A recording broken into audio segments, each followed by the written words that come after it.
Doug and Danny, welcome to the show. Thanks so much for joining us. Happy to be here. Thanks, Sam. Thank you. So to start things off, Doug, could you first maybe give us a brief bit of background on Bannix Acquisition Corp itself? Sure. So Bannix is a SPAC, a special purpose acquisition company. It was originally formed in January of 2021 by a team internationally who were the sponsors.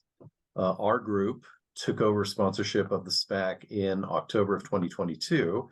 And since then, you know, our team is very well connected in all sorts of technological markets. Since then, we've probably examined over 70 different companies in fintech, in IT, in biotech, et cetera.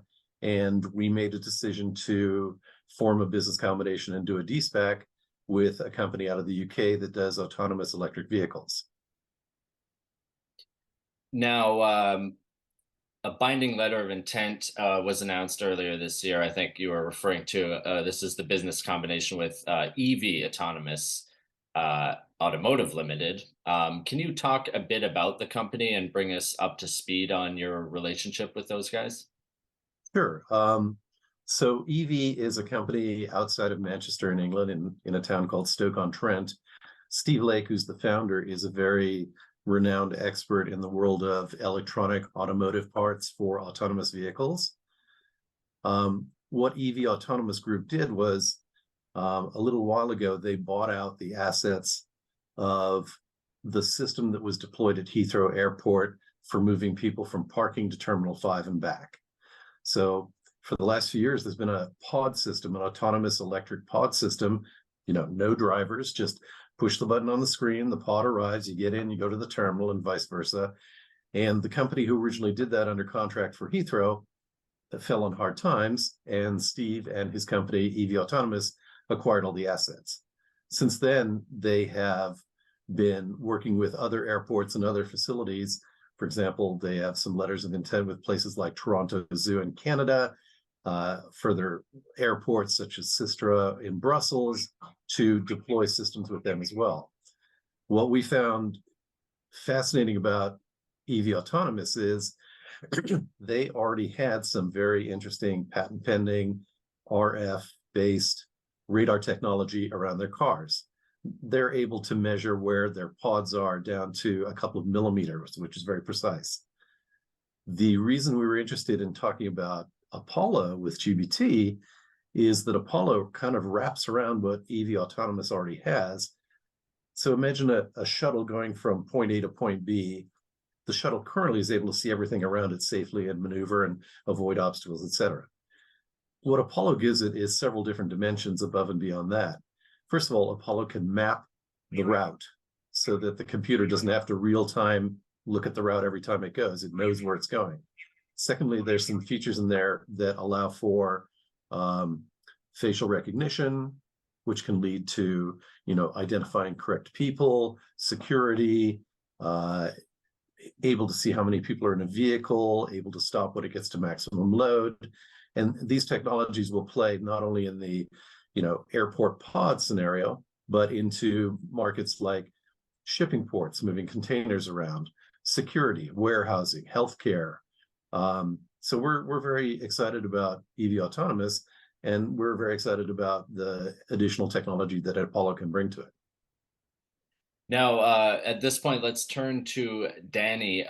Could you walk us through the Apollo IP systems, 4 granted patents and 1 pending patent, just to give us a bit of background on the tech?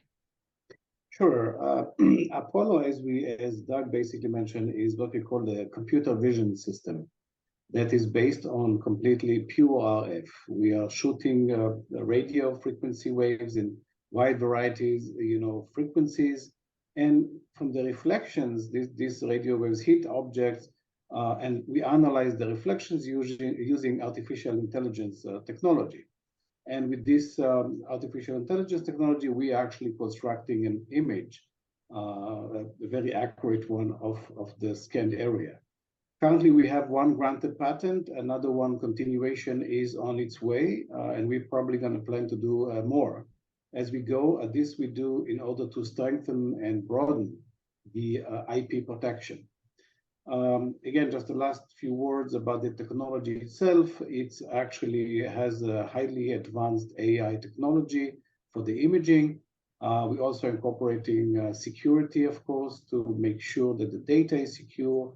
And it has a huge potential to actually do many, as Doug mentioned, to be very effective in wide varieties of applications, if it's medical field, if it's autonomous vehicles, security, and more.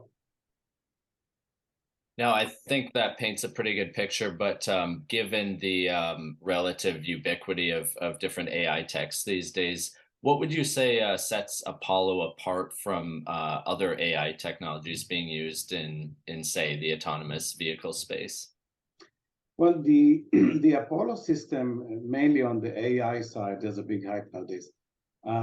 We believe that the main advantage is we are using not just what we call one type of AI. We actually involve a few type of AI algorithms or methodologies or techniques within Apollo.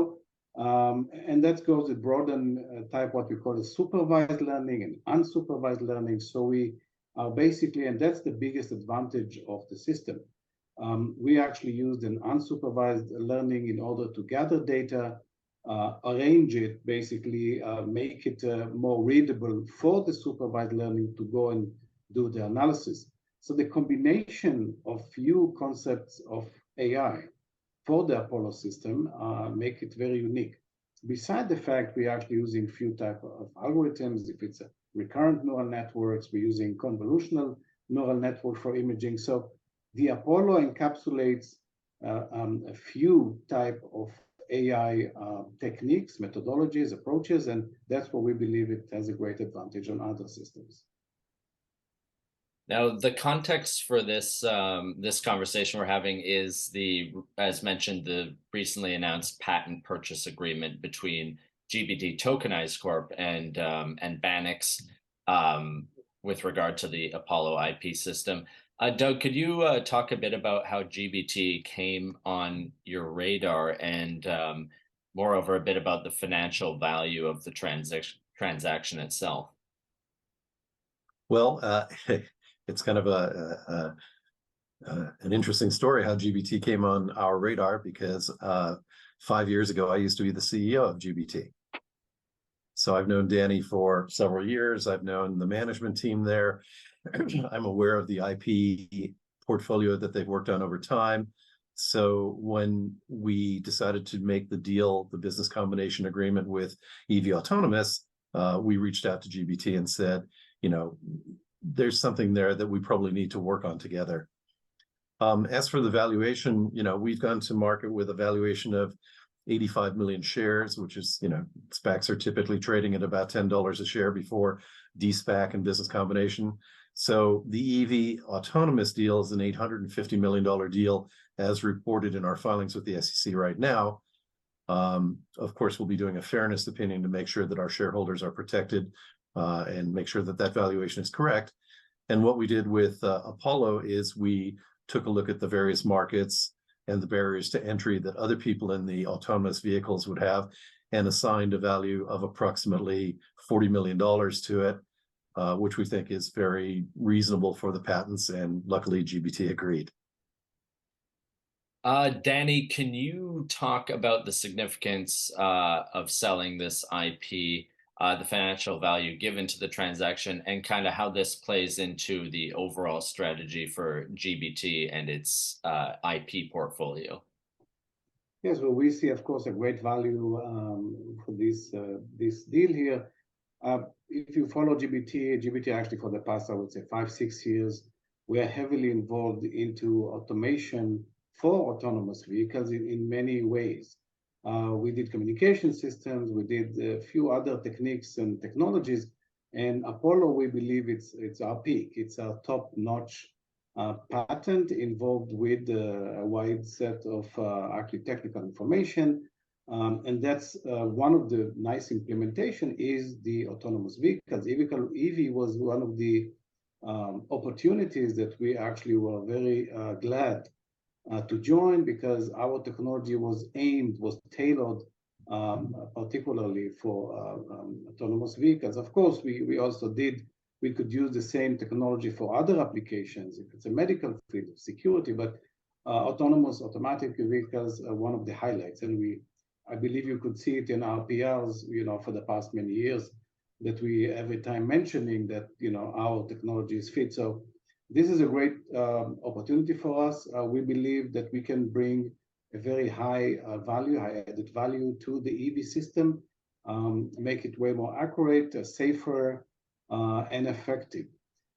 So in wide varieties of ways, not only help with the navigation and security, the Apollo system can do many more within the vehicles themselves, like detection of human fall, detection of emergency situations, identification and detection of firearms or any type of other security measures that can be done using the Apollo system. So we're very excited. We believe we bring high value to the table to this deal with EV, and looking forward to continue.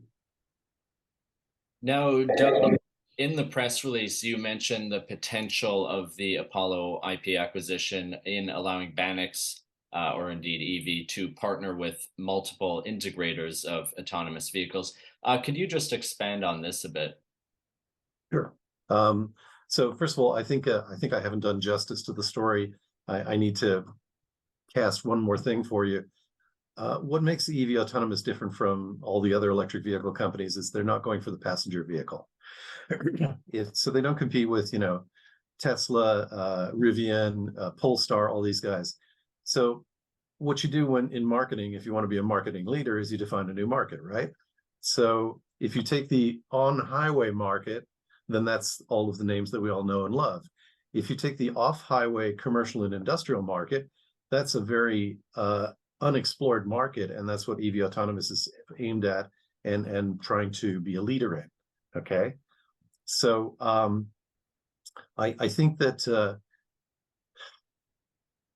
I'm sorry, I've forgotten the original question that you asked me. You could ask again. Oh, right. In the press release, you talk about EV partnering with multiple integrators of autonomous vehicles. I'm sorry. Yes. So having reoriented to the fact that this is a system built for off-road and for commercial and industrial, think about all of the major industrial vehicles that exist. In particular, I think the largest market is agricultural.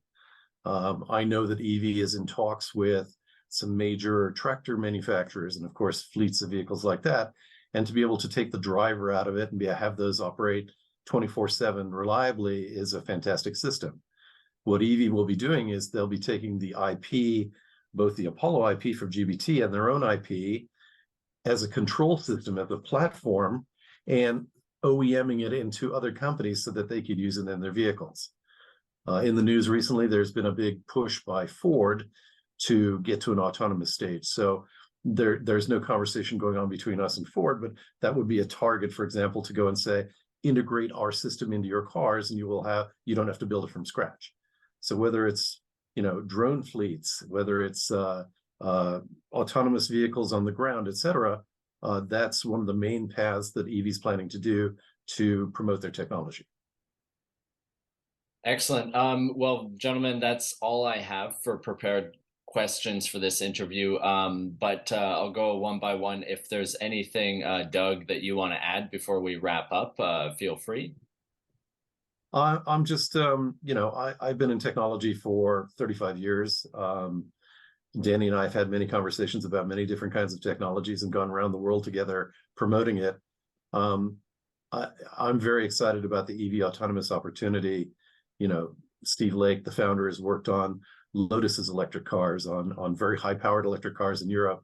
He formed a company that made electronic parts for electric vehicles that nobody thought could be made. He's really a driven, brilliant inventor, and I think the market opportunity for autonomous electric vehicles is just starting, and I'm glad to be able to participate in it. Great. And Danny, did you have any parting thoughts with regard to GBT, this deal, or the space more generally? Well, as I mentioned before, Sam, we are looking, we looked for many years for such an opportunity. It's our technology here. We are very excited to actually see it in action.